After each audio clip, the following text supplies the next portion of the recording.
The council has rejected a request to release its annual tree management program for 2017-18 by claiming that increasingly intimidating and at times violent behavior by campaigners means publishing the information would risk the safety of both contractors and the public in areas where felling is due to take place.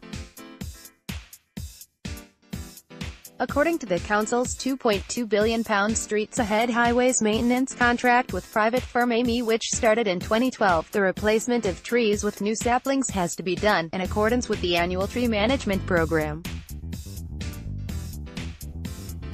The contract details that not less than 200 trees per year should be removed so that 17,500 of the city's 36,000 street trees are replaced by 2037.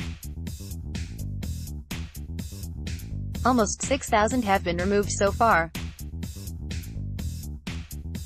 The authority has said it now estimates around 10,000 trees will be replaced with new saplings over the course of the contract, but has admitted there will be a financial adjustment should 17,500 not be removed. The council response, sent on April 13, almost 3 weeks after felling was paused for a review to take place following a national outcry against the policy, stated that as the program contains details of where removals were planned to take place, publishing it would provide information which may lead to the targeting of work sites and increase the likelihood of intimidation or physical assaults against staff and the public at those sites. Campaigners today said the refusal was a tactic by the council to delay the publication of information, while also attempting to paint campaigners in a negative light. Around 20 people were arrested between January and March at tree protests after Amey brought in private security guards to support felling operations. Dozens of police officers were sent out to support operations from February following clashes in January.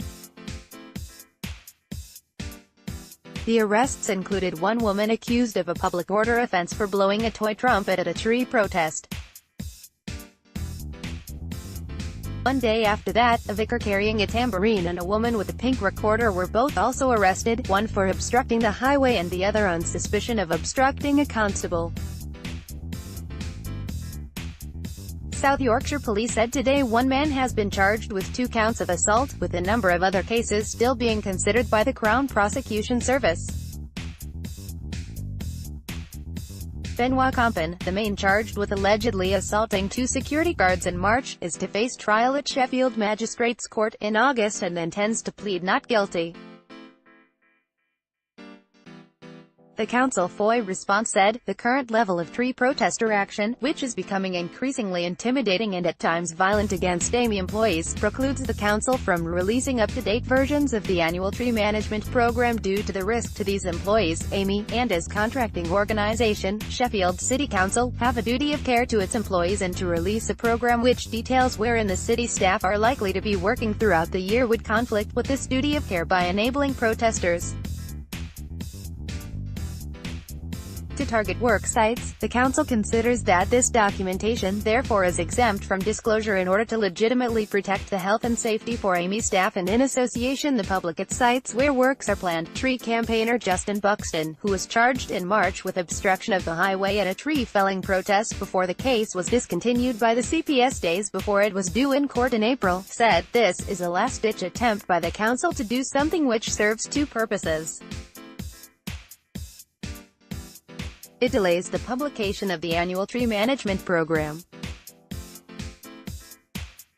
but it is also a little bit of spin to make out the protesters are violent and cause civil unrest." The council also rejected requests to see the annual tree management program for the years between 2012 and 2016 on the grounds that it intends to publish this information at an unspecified future date. It comes after another key element of the contract, the highway tree replacement policy, was revealed by the Yorkshire Post earlier this month following a separate Freedom of Information battle with the council. That showed the replacement policy focuses on minimising maintenance costs for new saplings while containing no mention of existing trees only being replaced as a last resort, as the authorities' leaders had repeatedly claimed in the past. Campaigners have requested an internal review of the council's decision to refuse their FOI request. When contacted by the Yorkshire Post, Sheffield Council said its position on the issue remains the same as what was written in the FOI and it had nothing further to add.